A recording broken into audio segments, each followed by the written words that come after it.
Se calmer, est-ce que ça serait un piège? Vouloir se calmer à tout prix, ça peut peut-être aggraver les symptômes. Alors, quel type de régulation choisir pour éviter cela? Avant, je passais mon temps, dès qu'un stress arrivait, que je me sentais pas bien, je respirais, je me calmais, je faisais ce qu'on m'avait dit de faire, car moi, j'ai vécu beaucoup de choses difficiles dans l'enfance. Et souvent, j'étais rattrapée par des moments où j'étais vraiment pas bien.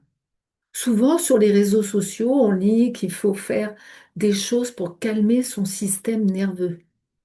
Donc, je le faisais, respirer, aller marcher, bien dormir, diminuer les écrans. Bien sûr, tout ça, c'est utile. Mais est-ce que ça va vraiment dans le bon sens? En fait, ça m'apaisait un petit peu, bien sûr. Mais ça revenait. À chaque fois que j'étais confrontée au même déclencheur, à nouveau, j'étais mal. C'est pour ça que j'ai commencé à chercher.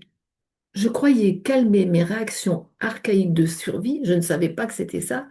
Et en fait, je faisais le contraire de ce qu'il fallait faire parce que ça développait chez moi une hypersensibilité.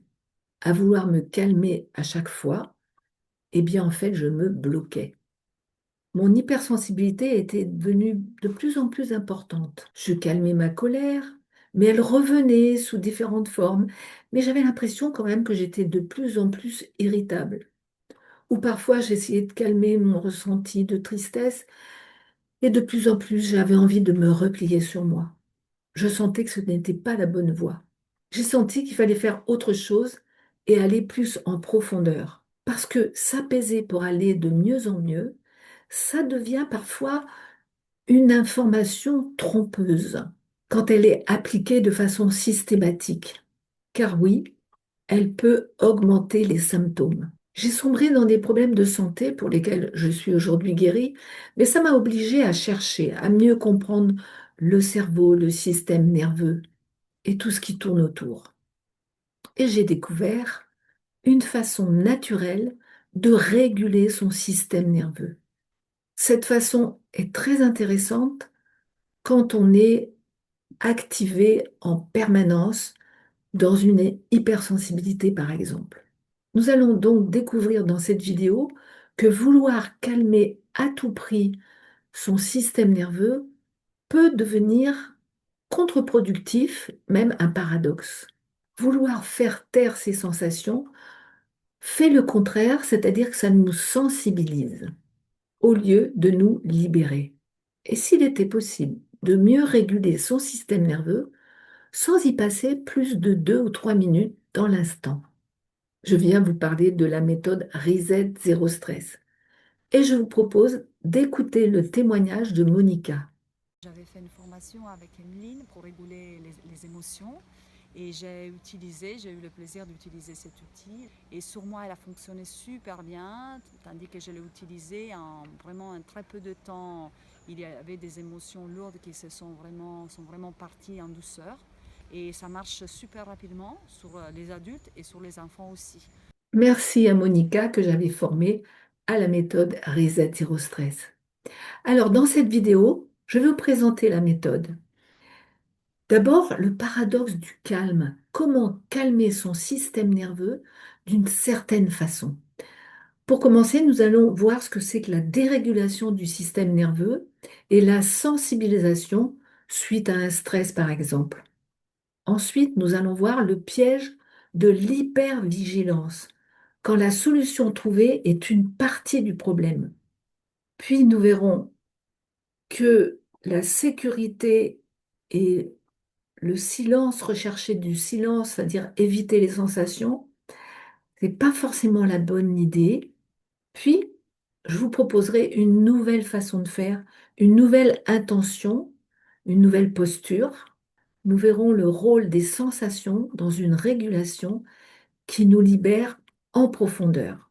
Alors voilà, on nous le dit et on nous le répète, pour aller mieux, il faut calmer son système nerveux. C'est le conseil de base.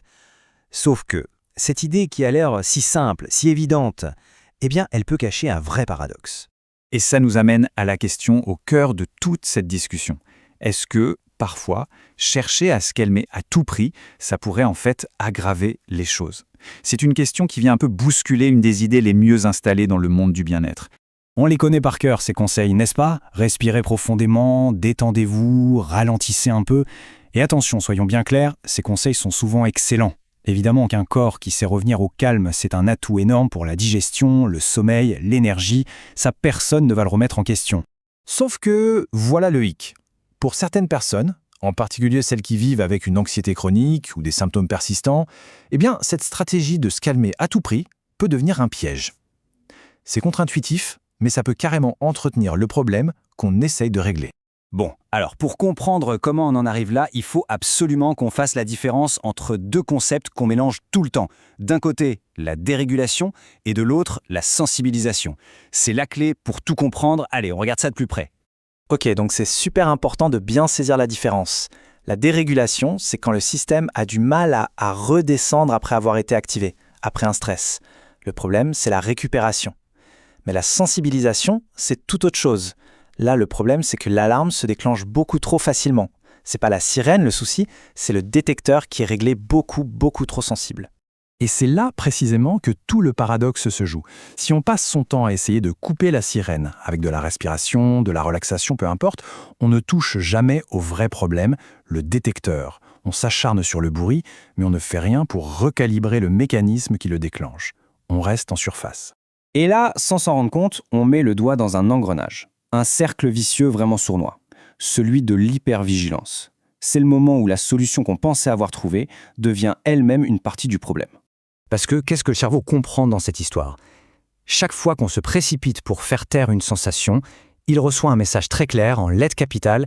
Cette sensation est dangereuse, il faut s'en débarrasser, et vite. C'est une leçon qu'il apprend très vite. Et voilà comment la boucle se met en place. C'est assez simple en fait. Étape 1, une sensation apparaît, peut-être un peu inconfortable, mais normale. Étape 2, on sort tout de suite une technique pour la neutraliser. Étape 3, le cerveau, lui, y prend des notes. Il se dit « Ah, ok, si on se démène autant, c'est que cette sensation est une menace. » Et du coup, étape 4, il augmente le niveau de surveillance, l'hypervigilance monte d'un cran. Et voilà, le piège s'est refermé. La conséquence de tout ça, sur le long terme, elle est logique. La capacité à simplement vivre avec les sensations du quotidien, même les petites gênes, elle diminue. Ce qu'on appelle la fenêtre de tolérance, c'est-à-dire l'espace où l'on se sent globalement en sécurité, eh bien elle se rétrécit comme peau de chagrin. Alors comment on fait pour sortir de là? La réponse, c'est un changement complet de perspective. Un virage à 180 degrés. L'objectif n'est plus de viser le silence à tout prix, mais de construire un sentiment de sécurité. L'ancien but, celui qui nous enferme, c'était quoi? C'était d'éliminer toutes les sensations inconfortables. D'essayer d'avoir un tableau de bord intérieur parfaitement lisse. Franchement, c'est une bataille perdue d'avance. Et le nouvel objectif, c'est un vrai changement de logiciel. Le but, ce n'est plus de ne rien sentir. Le but, c'est d'apprendre à vivre les sensations, même celles qui sont désagréables, mais de les vivre avec un sentiment de sécurité. La nuance, elle peut paraître petite, mais elle change absolument tout. En fait, le véritable enjeu, c'est de rééduquer le système nerveux, de lui permettre de faire une nouvelle expérience, de lui prouver que oui, les sensations internes, ça monte, ça descend, c'est la vie, et qu'il est possible de les traverser sans être complètement submergé. C'est ça au fond la véritable résilience, naviguer sur les vagues, pas essayer d'aplatir l'océan. Alors attention, ça ne veut pas dire qu'il faut jeter à la poubelle tous les outils de relaxation et de respiration. Pas du tout. La clé, c'est de les utiliser avec une intention totalement nouvelle. Ce ne sont plus des outils pour s'échapper, mais des outils pour se soutenir. Regardez, tout est dans l'intention. Si on utilise un outil pour fuir une sensation, on renforce la peur. On dit au cerveau « Vite, échappons-nous ». Par contre, si on utilise ce même outil pour se soutenir, pour rester présent avec ce qui est là, alors il devient une ressource, une ancre. Il nous aide à construire la résilience. C'est le jour et la nuit. Et pourtant, l'outil est le même. Et il y a un autre truc, un coup caché à cette manie de tout vouloir faire taire, c'est que les sensations, ce sont des messages. Le corps nous parle à travers elles. Il nous parle de fatigue, de nos limites, de ce dont on a besoin. En passant notre temps à mettre le son sur muet, on se coupe de cette conversation intérieure qui est juste vitale. Donc s'il y a vraiment une idée à emporter avec soi, c'est celle-là. La régulation, ce n'est pas une gomme magique pour effacer ce qu'on ressent. C'est une main secourable pour nous aider à traverser l'expérience. C'est un compagnon de route, pas un extincteur d'incendie. Et tout ça, ça nous laisse avec une dernière question, une question pour la route. Et si, au fond, le but du jeu n'était pas de réussir à faire taire le corps, et si le vrai but, c'était enfin d'apprendre sa langue? Se réguler émotionnellement en acceptant de rester dans le bouillon sensoriel, si je puis dire, même si c'est un peu désagréable, et si on accepte d'y rester quelques secondes, quelques minutes, ça va vraiment évoluer très rapidement, eh bien cela nous permet d'éviter de nous sensibiliser. Et ça permet de naviguer dans la fenêtre de tolérance. C'est une nouvelle ressource. Apprendre à rester au cœur des sensations tout en cultivant des moments de sécurité permet au système nerveux de retrouver progressivement de la souplesse et de la stabilité. Au fond, la régulation émotionnelle n'est pas une technique à utiliser à chaque fois qu'il y a un stress qui émerge, d'autant plus que en désactivant ainsi l'origine des perturbations émotionnelles, ça ne revient pas. Donc, l'idée, c'est de l'utiliser à bon escient, en conscience, dans l'instant présent, et de laisser le corps retrouver cette capacité naturelle d'autorégulation. Ça devient vraiment aidant, ça nous évite de chercher à tout prix à faire taire les sensations en respirant, en se détendant, même on va dire mentalement, et ça permet de naviguer tranquillement dans ce qui est là pour que le corps puisse nous libérer naturellement et il sait faire. Avec Reset Zero Stress, vous pouvez diminuer la charge émotionnelle, élargir la fenêtre de tolérance et ensuite, bien sûr, diminuer la réactivité du système nerveux.